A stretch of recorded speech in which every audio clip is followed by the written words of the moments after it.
şart var. Anam şartların ona karşı yani bakın insan bir gören bir süre parayla lazım. Да? Пойдем тогда, baştan yürüyelim zaten. Врачи завтра вообще да?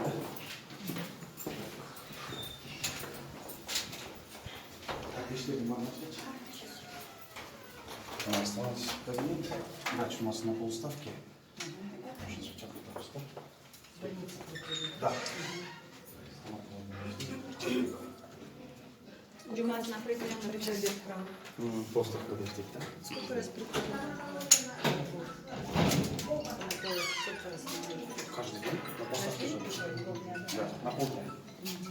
Так, мощность 250 подопечных, на сегодняшний день 249.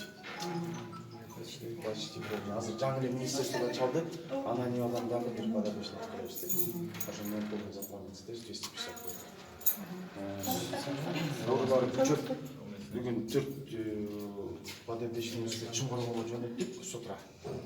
Оттуда кайра 4 алып келебиз. Биздин эле подопечный. Хорошо. Так, очпайсың? Давайте сюда пройдем, она кайра возвратимся, да? Кыздарыбызды чыгып чогултат чөптөрдү. Анан кийин кышында деген по назначению врача заваривать этип, ар бирөөнө настойка кылып жазап беребиз да, кашля, на 2 поста медиков. Здесь 2 дежурств и на 3-м этаже тоже процедурная, тоже 2 медика. В смену выходит 4 медика в сутки, не считая врача, да?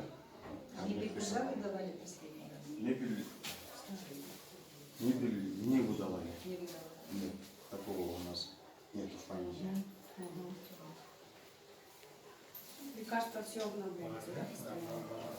Насчет лекарства и питания Дефицита нет? проблем нету. Дефицита нет? Насчет лекарств питания вообще проблем Питание нет. менее жақсы болып қалды. Защитная статья насчет этого. Проблем Жақсы проблема нету. жоқ. Мұрда Да, гуманитарный вот уж так. жақсы. 4 мал, başta 4 мал versin. Да, 3 ысык и 1 полдник. Процедурный аны неде кылганбыз, аборлерди. 4 эмен бөлүш керек коет арбатта. Ну, кто ордена или там молчит, кимдерди сюда можно привести.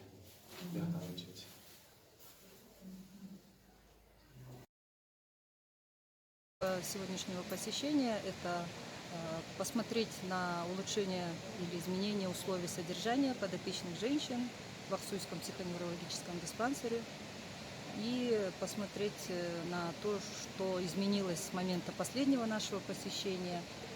Это лично я здесь была в 2019 году и ранее. И то, что я сделала вывод от имени Национального центра, что условия содержания значительно улучшились. Улучшилось отношение к подопечным, но есть проблемы, необходимо из государственного бюджета выделять больше финансовых средств на приобретение медицинского оборудования, потому что оно устаревшее, на приобретение мебели, в частности тумбочек для подопечных, ну и много еще каких необходимо решить проблем, но в целом ситуация, я бы сказала, что улучшилась. Говорим о правах человека. Если права человека начинаются с элементарного, то есть просто даже сходить в туалет будет, если тяжело, да? И они это учли и пошли нам навстречу. На прошлой неделе приезжали монтажники, ребята, вот это все замерили нам. И буйрса, Канализацию. полностью хотят в 3-этажном, знаете, 6 санузлов, 6 душевых кабин нам полностью куда-нибудь оборудовать по последнему условию. Ну, мы не пользуемся здесь только ними, да?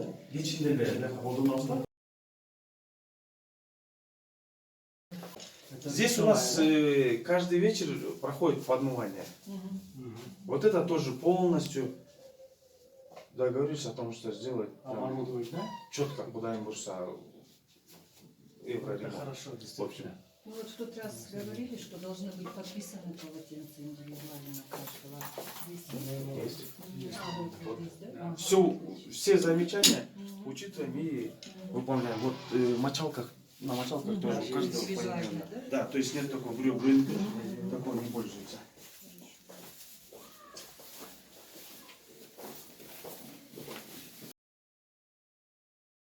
Ортошойсуз да?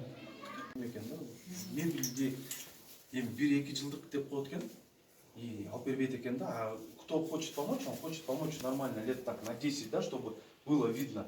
А тумбочки десең эле, нет, давайте мы вам стиральную машину купим или заварочную плиту купим. Ну, она обязательно необходимые Тумбочки элементы. обязательно надо. И это, не всем, да, хватило кровати, да? Да. Вот тут я смотрю, старые еще. Ну, обновляется по чуть-чуть обновляется. Тумбочки нужны, потому что место для хранения личных вещей, не знаю, фото, зеркало, может быть, да? Лоточек рядом. Комната 6 киши тесно оталып кеткен да. Да, и немножко вот эту комнату тесную. Нет, это подушек я не вижу, да? Нет, есть подушки. Подушки новые.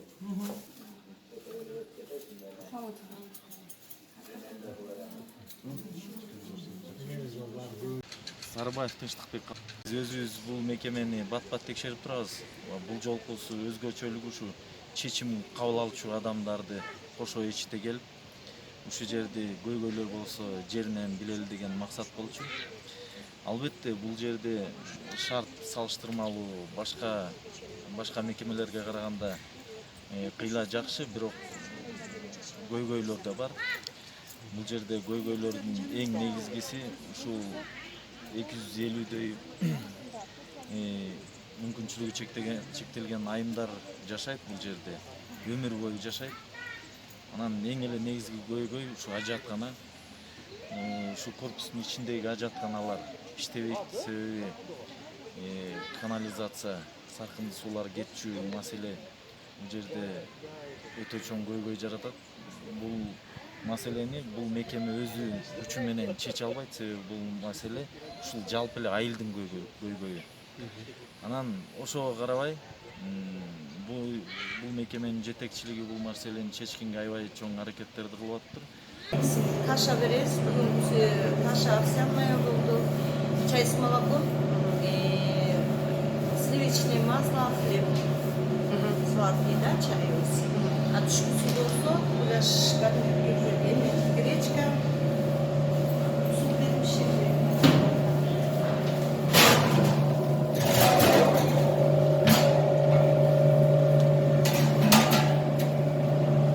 Сизде тамак аябай жакшы, түшкүсүн полдник беребиз, азыр ашлянку беребиз, колго пирог жасап беребиз, чай с молоком, хлеб менен. Кечкисин болсо жумуртка менен беребиз. Ушул ашкана жагында канча адам эмгектенип атасыздар? Мени менен 9. Мен башкы аш бошчумун. Менден башка 4